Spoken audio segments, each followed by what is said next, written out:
track. Flip it from a track to a plot full of acres. Do it for the farmers and the producers and the makers.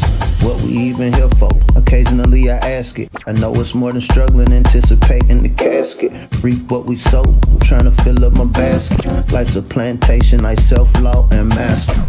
Over the plot, I've been granted on this planet. Now it's slanted, cause the chosen been supplanted. But if you overstand it, it was spoken. Fractured, but we ain't broken. Even though some would rather play the role of token, we growing.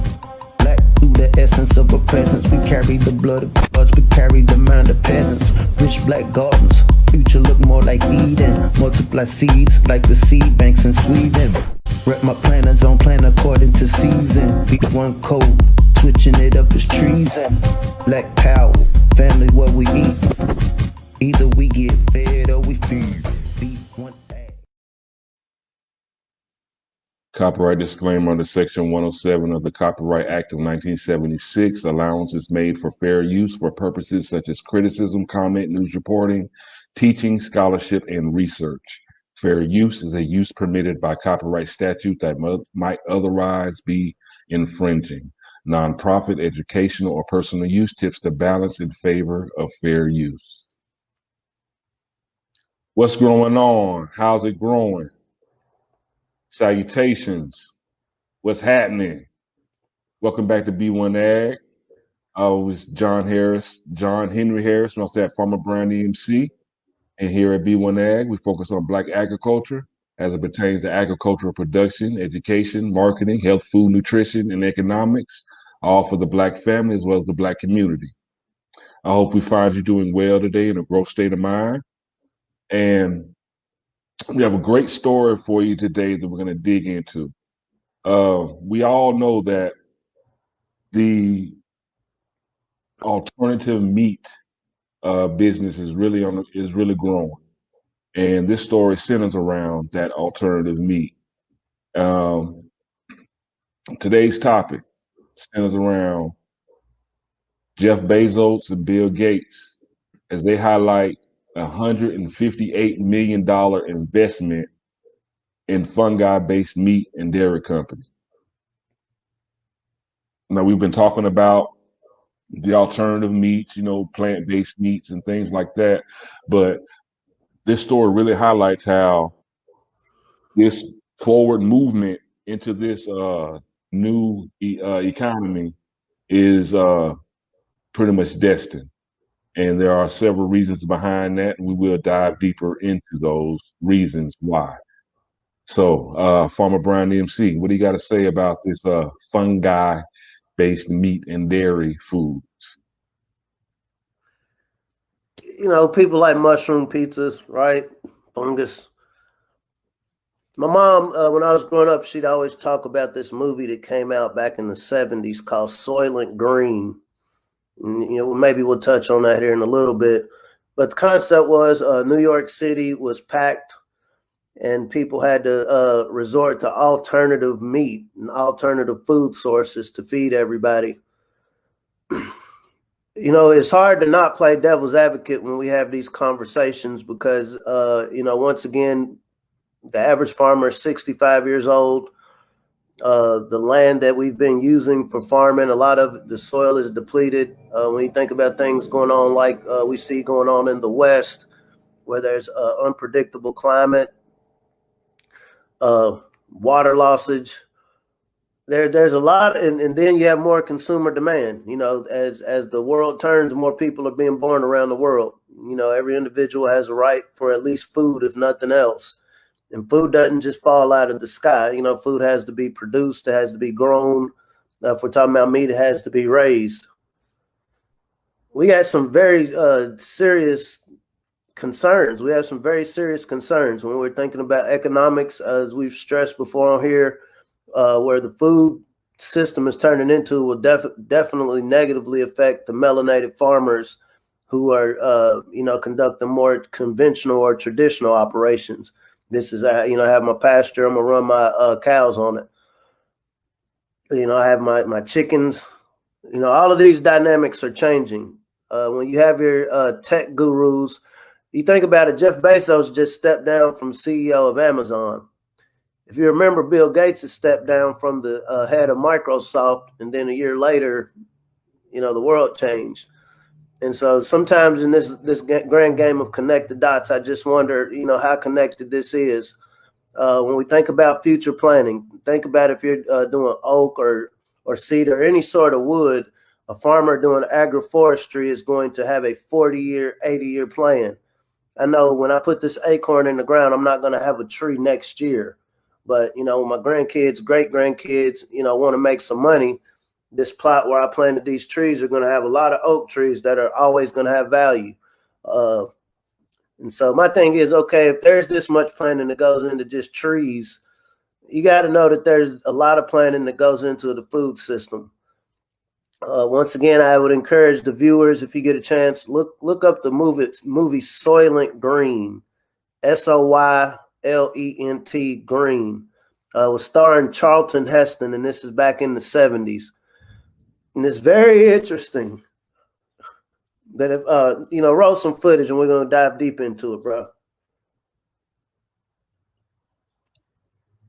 Okay, the first video that I'm gonna play for y'all, as far as related to Soylent Green, is going to be basically a breakdown of the movie. The movie came out in 1973, and it's based, oddly enough, in the year 2022, which is fastly approaching.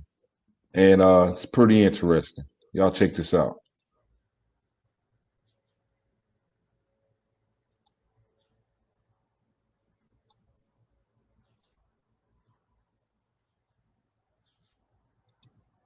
This is. My name is Lisa, and now I'm going to talk about Soylent Green. In the year 2022, the cumulative effects of overpopulation, pollution and some apparent climate catastrophe have caused severe worldwide shortages of food, water and housing. There are 40 million people in New York City alone, where only the city's elite can afford spacious apartments, clean water and natural food, and even then at horrendously high prices. The homes of the elite usually include concubines who are referred to as furniture, and serve the tenants as slaves. Within the city lives NYPD detective Frank Thorne and his aged friend Saul Roth, a highly intelligent analyst, referred to as a book. Roth remembers the world when it had animals and real food, and possesses a small library of reference materials to assist Thorne.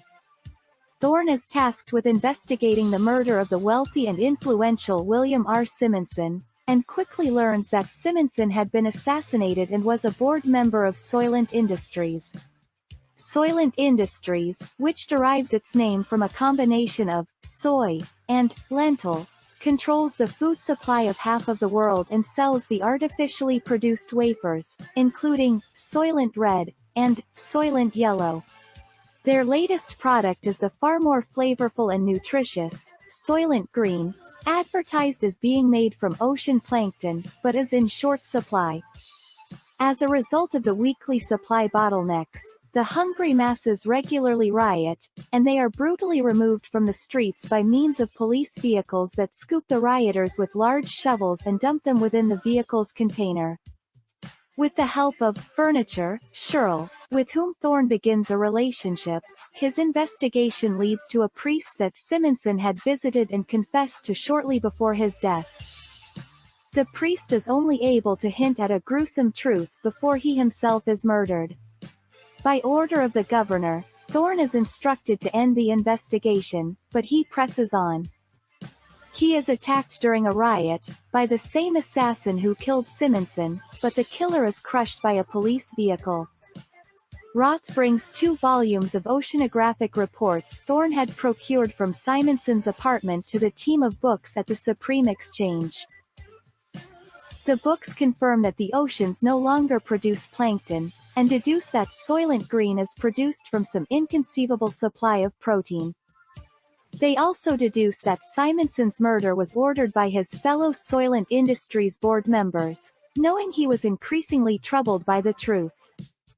Roth is so disgusted with his life in a degraded world that he decides to return to the home of God, and seeks assisted suicide at a government clinic. Thorne finds a message left by Roth and rushes to stop him, but arrives too late. Roth and Thorne are mesmerized by the euthanasia process's visual and musical montage, long gone forests, wild animals, rivers and ocean life. Before dying, Roth whispers what he has learned to Thorne, begging him to find proof, so that the Council of Nations can take action.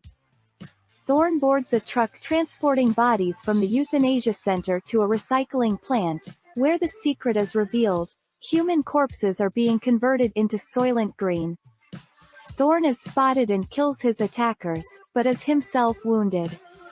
As Thorne is tended to by paramedics, he urges his police chief to spread the truth he has discovered and initiate proceedings against the company. While being taken away, Thorne shouts out to the surrounding crowd, "Soylent Green is people." Thank you all for watching. Don't forget to subscribe and hit the bell notification for more of these videos.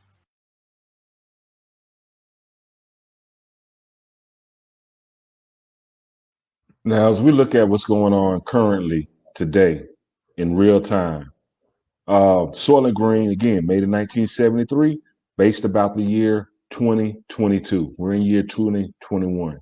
And they were talking about how in 2022, the world was facing food shortages, climate change, catastrophic climate events, looking for alternative protein sources. It kind of makes us revisit that old adage about whether art imitates life or does life imitate art. Because that movie that was made back in 1973, even before I was even born, is exactly what we're going through right now in 2021 as we approach the year 2022 very quickly.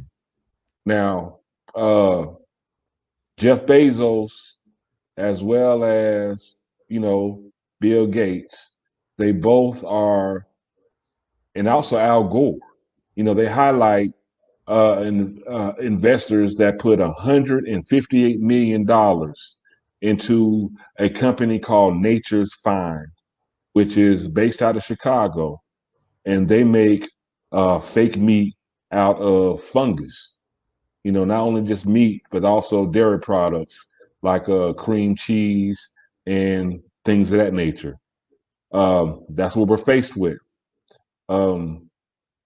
It's the alternative protein industry is doing very well right now. Again, Nature's Fine, they raised $158 million, but the alternative food sector, is definitely skyrocketed in the year 2020, growing U.S. retail sales at 27% and bringing the total market value to $7 billion.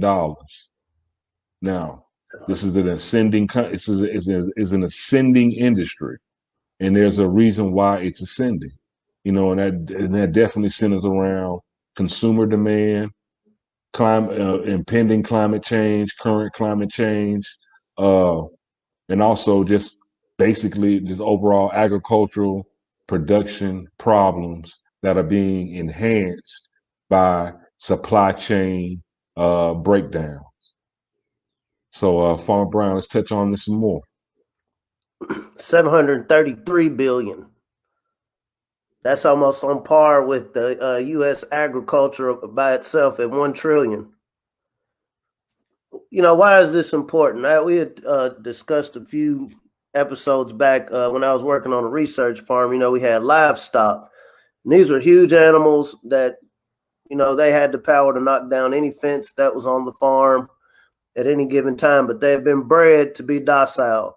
They have been bred to only eat that which was in front of them. If the grass is low, then you're going to have to wait for one of us to come bring you some feed. If there's no feed, then it's cutthroat. Saying that to say, we know we've written into this Constitution, speaking to the B1 family, is 3/5 of a human being, which boils down to livestock. If you also notice in that movie clip, I don't know if you saw the people with the masks on, you can't look at a clip like that and not, have, kind of look strange. It's talking about these large companies, this large company, Soylent company that was producing this food. Yeah, we told y'all this was ocean plankton. But it wasn't. When we think about plant-based, I know one of the issues when we think about this experimental medicine that's going around, we got to protect our patents, so we can't let you know what's inside of this vial. We can't let you really know what's inside of this meat, because then you might take our idea and make your own.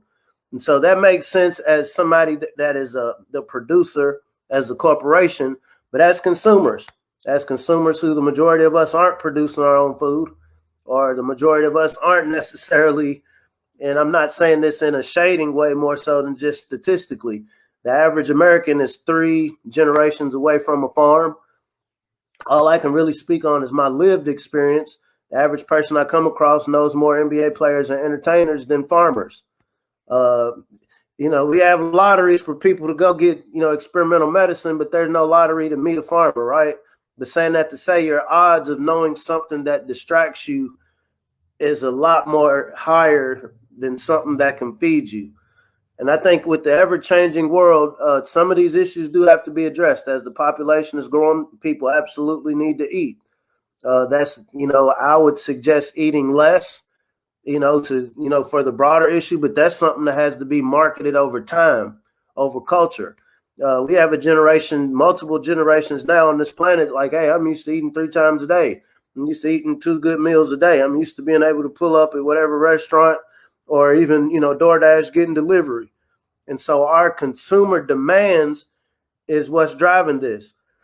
Technically, fungus is edible. Fungus is edible. But when we think about, we think about quality control. We also know Gates and Bezos, between the two of them, own hundreds of thousands of acres of farmland in North America. The reason why this story is very serious, because this isn't something that people are wanting to plan for the future. Like, this is in motion, family.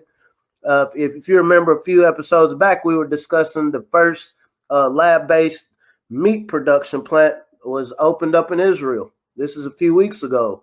And I think in 2000, the first lab-grown burger cost about $250,000.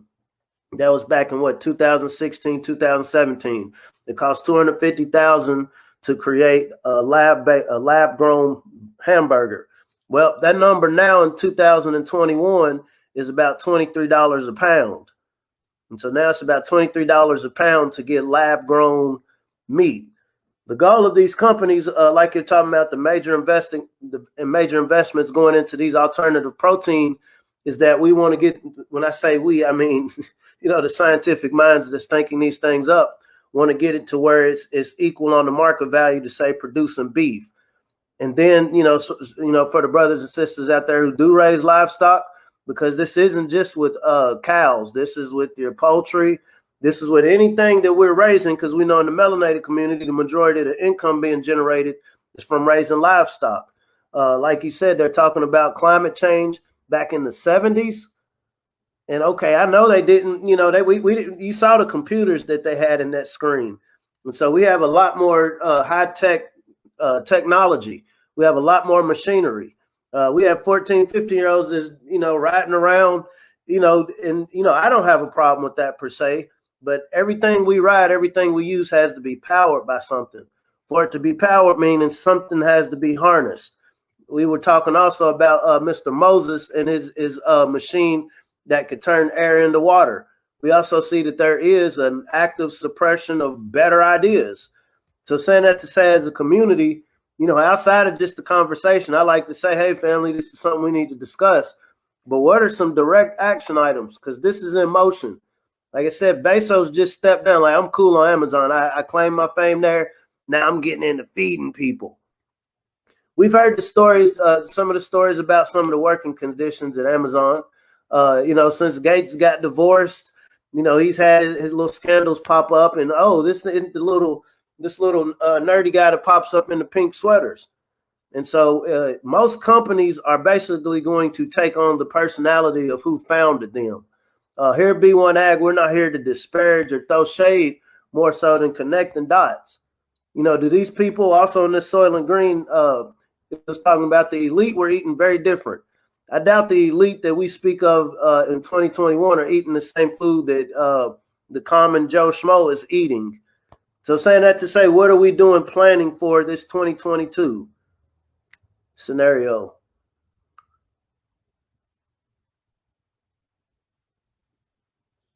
...2022 is definitely quickly approaching. We're already in July. You know, we're on our way into July and through it, you know, almost through the first week of July. So it's approaching very, very quickly. One thing I forgot to add was, so this lab grown meat plant that opened in Israel, they're looking to have product in the shelf by 2022. Coincidence, coinky dink. You know, is life imitating art, or is art imitating or predicting life? It's a good question to have. That's why here at B1 Ag, we really promote growing your own food. Make sure that you go check us out, healthyblackfood.com. Sign up on how to grow your own food. Farmer Brown and I have a great program where it's entertaining, educational. We presented the information in a way where you can ingest it and be successful in growing your own food. Healthyblackfood.com. But we really got to understand that plant-based meat, alternative protein, it's here, and it's really marketing. They're really ramping up the marketing and production of this food for us to consume because real life decisions are being made. The heat waves, as well as the droughts that are currently, the mega droughts that are going on out the West, they're killing the water supply. You know, water is in very, very short supply. And, you know, rain is not prevalent in the West. And that is affecting exactly how much food can be grown. Most farmers are having to make life decisions on, like, some of them are not planting at all. They're not planting anything at all because they don't have the water to water the plants and don't know when rain is coming. Now we have the whole entire West Coast, which is a huge worldwide producer for so many agricultural products. You know, that cascades down to shortages for not only America but globally, because agriculture is our number one export item in this country is agricultural products. So if there's events like these climate change events that are affecting production, you know, it's going to affect availability for food, not only for us, but as well as for all the countries that receive or import our food from us. So it is a real big issue. And for the B1 Ag family, I really would like to know, like, how do you feel about plant-based meat? How do you feel about eating fake meat? You know, is it, you know, do you care? Does it matter to you? Are you concerned about what plants are even being used in the production of these fake meats? Just referring back to that movie Soylent Green, you know, they say Soylent Green was supposed to be made out of ocean plankton. It comes to find out that it was made out of human bodies, human corpses. You know, how well can we trust these huge companies when it comes to provide really leaning on them for our food production? You know, is that even smart to do? I will say so. As far as protein, you know, obviously there's other nutrients we need from other foods, but you can get protein from soya beans, and soya beans is actually what a lot of the plant-based meats are consist of: quinoa, nuts, seeds, cereals, and grains. So these are other sources of protein. However, like bruh said, okay, what happens when the farms that are growing these alternative plants, you know, there's a heat wave and they're not growing? You know, yeah, we definitely encourage the family to start gardening. You know, if you're in a small space, if you have a larger space, obviously, you know, grow harder, right? But what are we doing as far as storage? you know, while we're still technically in the time of plenty, meaning, okay, we can still grow some things, are we thinking about storing food, you know, canning, smoking meat for people that eat meat? We really have to start thinking some of these things out. I don't want to say it's an emergency, but let's be honest. I mean, here in 2021, we see that we're going to have less food available. Another one of those points made in the Soylent Green clip is, oh, the prices were so high. Well, what's been happening over the spring and early summer? You know, we got barges that are getting shut down, getting stuck. We have shortages of all sorts of different food, you know, condiments, all sort of other products that we're getting from overseas. Our food system is very intertwined with the world, meaning if I just wanted to go to a store right now, I just want some American-raised fish. I'm going to be hard-pressed to find American-raised fish. More than likely, it's going to be from Asia. If I want to go to the store for some good fruit that was grown locally, it's not to say nobody's growing apples or oranges, but more than likely, if I'm in what we call the state of Kentucky, it's going to have to come from somewhere where it's warmer, somewhere where there's a tropical climate. Our diets, you know, a lot of our diets have been marketed to us. You know, it's not my place to tell anybody what they should or shouldn't eat. But saying that to say, a lot of what we eat in general has been marketed to us as, hey, this is what works best for you to have optimal health. You remember when we was in school, they had the little food charts, the little diagram, the little triangle, and every year that changes. Every year that changes. Well, last year I thought we needed more dairy. Well, this year they say less dairy. So saying that to say, family, nobody knows your body, our body, better than ourselves. We do know that we have to consume something that Earth produces to not only get to the next day, but to thrive, to have energy.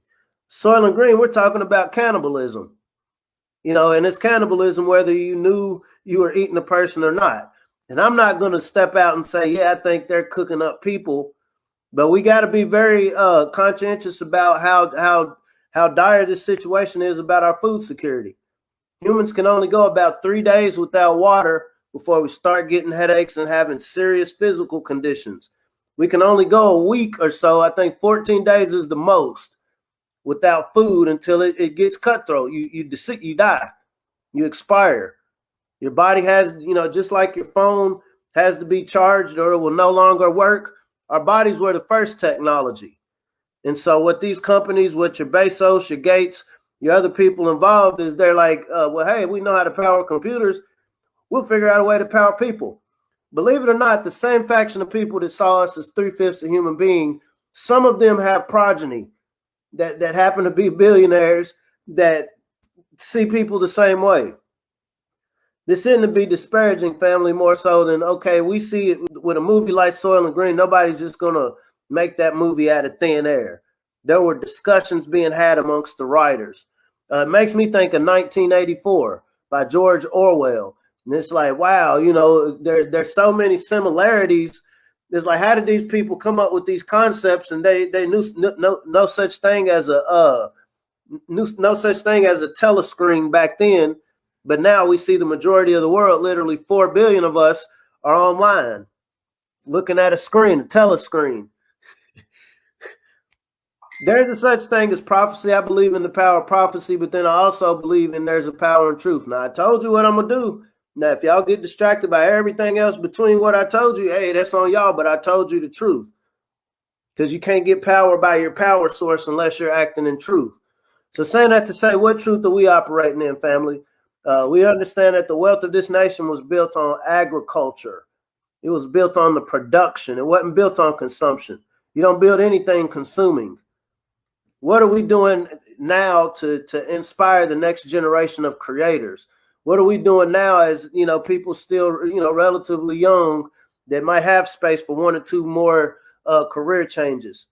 To really focus on food security, because within food security, you're covering so many different angles. Marketing, for example, you know, heaven forbid we raise another generation of us that just expects to eat fast food every day, all day, and think that's cool. Because then what will that turn into 30, 40 years down the road? It turns into more of these pre-existing conditions. in terms of what is it, lower sperm counts, which is what we see going on in North America.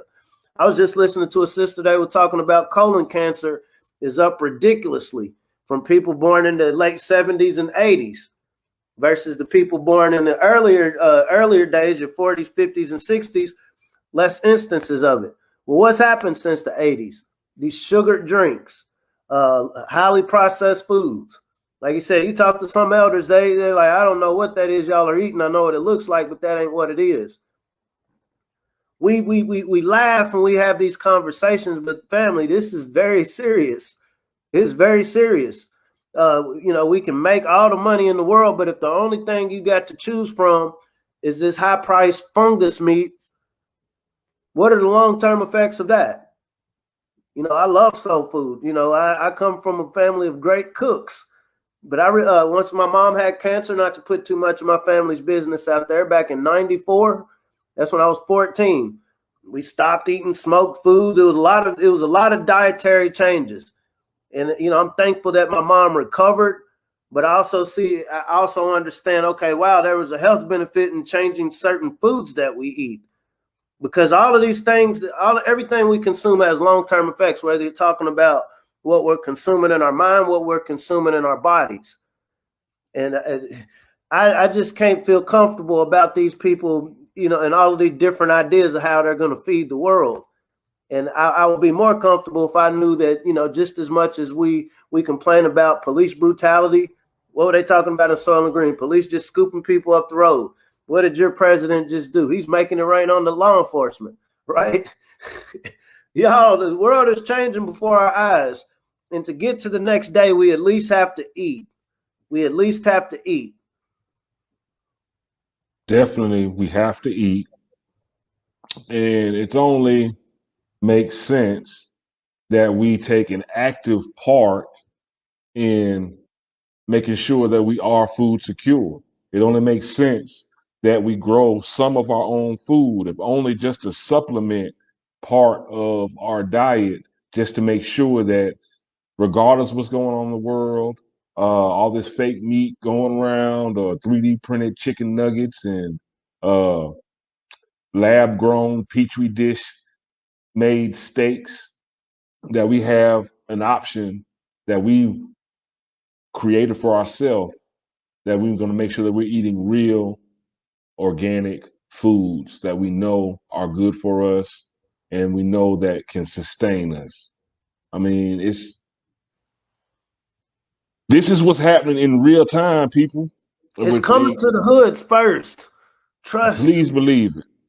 Please believe it. It's coming to us first. We're always the crash test dummies, so to speak. They're gonna we're gonna be the basis of their clinical trials. To put it in scientific terms, but to put it in layman's terms, yeah, we're gonna be usually the melanated communities are gonna be the crash test dummies to see if this works. So me personally, I'd rather stick to the good old fruits and veggies that I'm used to, that I know that were put here by the creator and, developed naturally for us to eat, because that's what it's here for. Now, but consumer demand, product production shortages, they're creating a situation where we have to look towards alternatives. And I hope that our B1 Ag family can see this and see this is happening in real time and start looking for solutions themselves. Because when you leave those solutions for someone else, those solutions may not necessarily work best in your favor. So we want to keep the B1 family, the B1 Ag family in the best position to win, in the best position to eat, in the best position to be healthy and thrive. Hey, Popeyes. Yeah, this is Bill. Yeah, I hope everything's going well. Hey, we got this new fungus meat, and I was wondering, I'm going to shoot you a couple million if y'all run one of those chicken sandwich campaigns y'all got going. I'm already making it rain on McDonald's. I'm making their onions, carrots, and potatoes. So, yeah, I want y'all to try this fungus, me and Jeff are putting together. I know y'all are down on business. I know y'all could use some sort of economic infusions. So why don't y'all promote this fungus meat for us in form of a sandwich? Go on and bread it up like your normal chicken sandwich and see what that does for us. Try it in these specific zip codes and see how that works first. We'll have the first responders waiting. That's crazy. What is your alternative? Like we say, this is an ascending industry. In this ascending industry, and we're talking about just plant-based or fake meat industry, it's being headlined by Beyond Meats and Impossible Foods, whose alternative meat burgers, chicken, and sausage products, hey man, they're disrupting the $733 billion U.S. food and manufacturing industry. And because they're gaining so much of the market share so quickly, this has prompted companies like Tyson Foods, Purdue, Hormel, Cargill, other traditional meat producers to launch their own plant-based or fake meat products. Matter of fact, they're expecting plant-based and cultured foods. They're projected to take a 60% market share of global meat sales by 2040. So they're pushing by 2040 for there to be more fake meat than real meat. Like we're trying to get across to our B1 Ag family that fake meat is the wave of the future. This is what they're pushing. However you feel about it, good or bad, come up with. We're trying to provide solutions for the B1 Ag family, the B1 family, to let us know that this is what's coming. And hey, it may be beneficial for you to go ahead and plant your own food. Go ahead and ramping that up. And also, especially, when we think about farming, we're looking at traditional farming, plowing the fields and things like that. But we need to look more into urban farming, different ways of growing your own food in smaller spaces, doing more vertical farming, using more aeroponics, looking at alternative ways to farm and grow your own food, that just to ensure food security for your family, for yourself, for your community, and just for the B1 and for society at large. This is for everyone. We focus on the B1 family because usually we're the last ones to really jump on board, so to speak. We're the last ones. We're usually react. We react to things, and we're just trying to keep pace of the trends and what's going on. This gives us an opportunity to be proactive instead of reactive when it comes to our food security. Farmer Brian, do you got any last statements before we get up out of here? Cooperatives.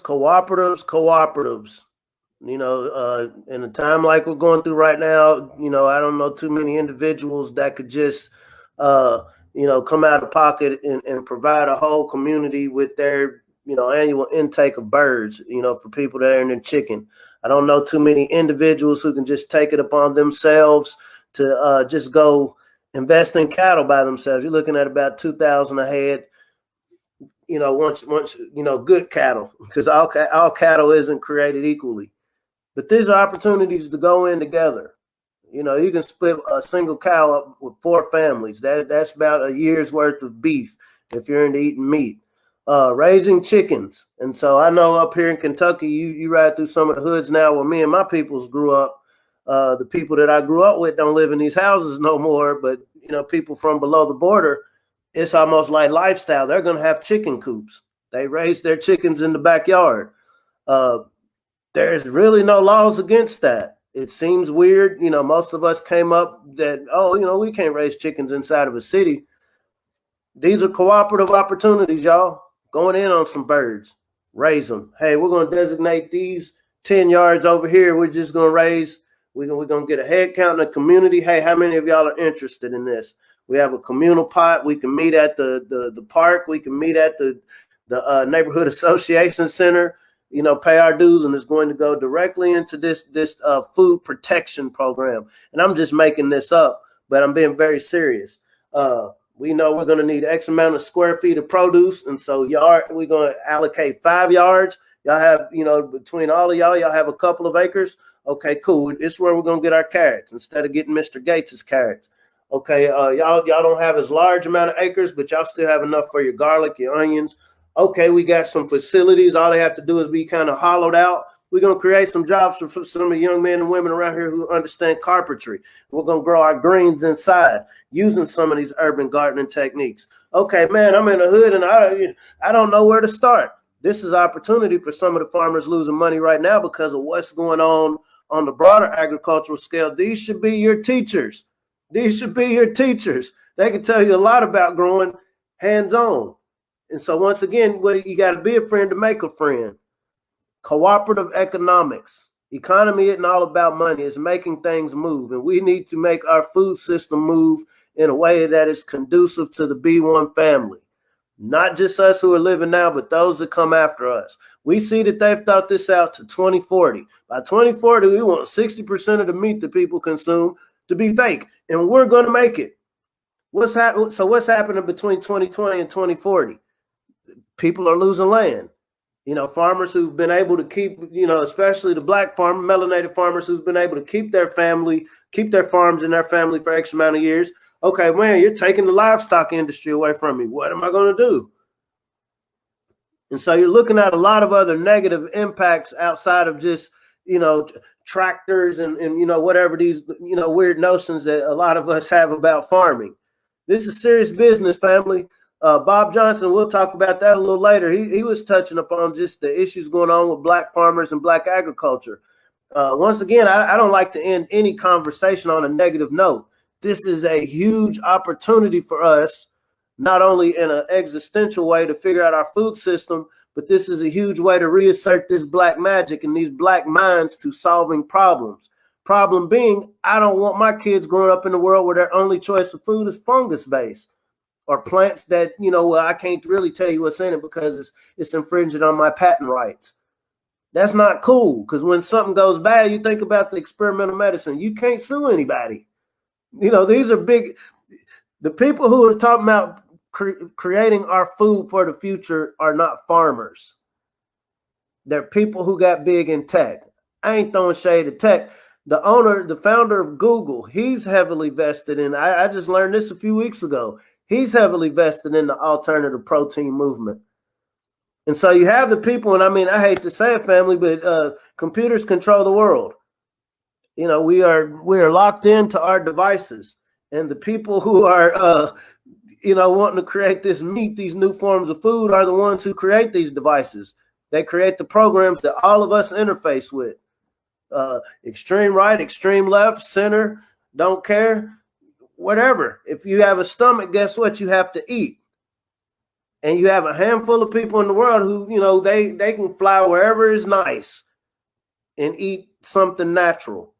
We don't want to create a Soylent Green situation, family. And we have more than enough time right now. We have more than enough people who've decided they're not going to go back to the corporate plantation or go back to work. This is a great time as our innovative minds are working. Okay, instead of me figuring out how can, what does Stephen A. Smith say? I wake up every morning trying to figure out how I can make boss some money. How can I wake up every morning to make sure I'm doing something that can make sure people in the community are eating? It's not about saving the world, family. Our ancestors, before there was such thing as large civilizations, handful of groups and tribes, we like to talk about ancient times. They had to figure out how to feed them each other. And so if we can literally head black to the garden, apply that same knowledge, apply that same thought behind, okay, maybe I shouldn't get so used to going to these drive-thrus. Maybe I shouldn't be like 100% dependent on there being a store that's available that's going to have food. What happens when the stores that are available, like you live in this is the only meat we got. Oh, you ain't got a car? You ain't got one of those elevated car, what are they? The hover cars? Oh, you don't have a bus that comes in your area? Well, this is all you're gonna eat. Wherever you stay at, there's flat land. Wherever you stay at, there's space where you can put a container, fill it with soil, some sort of matrix, compost, and plant something. That's why we talk about, if you really want to know something, learn how to grow something, because it's not just, oh, I can plant these little cute flowers. It's about once your mind understands the concept of how things are produced, then you'll be able to tailor your knowledge to your situation, to your area, to your region. When I talk about do it in love, it ain't, oh, I just want to save the world. And no, it's love, meaning, hey, you know, I'm in my space where I'm at, I'm protected. The more of us that value this space and are willing to, you know, protect this space. So let's create more spaces where we're growing some food, because somebody else is thinking about it too.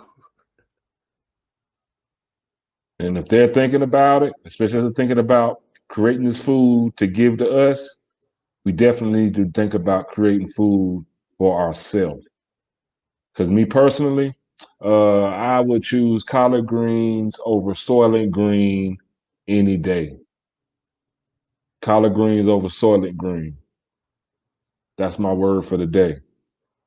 Again, go to healthyblackfood.com. Healthyblackfood.com. Let's get black to the garden. Learn how to grow your own food. Healthyblackfood.com. Go ahead and sign up. Also, you know, if you want to reach out to B1 Ag, hit us up at b1aghiphop@gmail.com. Hit us up. Let us know what's going on. Give us a question. We might be able to send some information your way. Hopefully we will. We want to be able to really be a conduit, not only of these stories and just conversations, but, you know, exchange great information as well. Exchange important information, especially when it comes to, you know, providing your own food and becoming more self-sustainable. Because ain't nobody gonna love you like you. Please believe it. Ain't nobody gonna love you like you, and ain't nobody gonna care about what you eat like you. So, Farmer Brown, we had a great discussion today. You know, at the end of the day, you know, we talked about the Soylent Green and, you know, and the possibilities of the ramifications, just the implications of this movie. And like you brought up a very good point, that Soylent Green was very eerily similar to 1984. You know, there is a lot of prophecy, what would appear to be prophecy in that movie that came out in 1973 that directly reflects the agricultural and ecological problems that we're facing right now in 2021. Now, this movie came out in 1973, but it was based around the year 2022, which is less than 6 months away. So we need to really open our eyes, pay attention, you know, and start digging in this dirt. Let's get our prints in the mud. So at the end of the day, Farmer Brown, if the people really want to know something, you know something that's going to be beneficial for them, know something that's going to keep them in a growth mindset, know something that's going to help them advance, become more sustainable. What do they need to do, bro? If you really want to know something, this is collard greens over Soylent Greens. Let's learn how to grow something. Absolutely. Everyone have a prosperous day. That's Be a t-shirt, abundant. man. Collard greens over Soylent Green. You know what I'm saying? Especially, and also, you know, I'd rather have collard greens over ill-begotten profits. You know, collard greens over money. You know, collard greens, it is money. But I hope you all have a wonderful day. Be prosperous, be abundant. You know, I hope that you find yourself again just growing. You got to stay growing, keep it growing. You know, that's the only way we're gonna make it. You got to keep going and keep growing. Have a wonderful day. Thank you for checking in with B1 Ag, Daily Bread Podcast. We'll be back very soon, and we're gonna keep it growing. We're gonna keep it going, and we're gonna keep drilling in your mind. You know, if you really want to know something, learn how to grow something. you have a wonderful day. See you next time.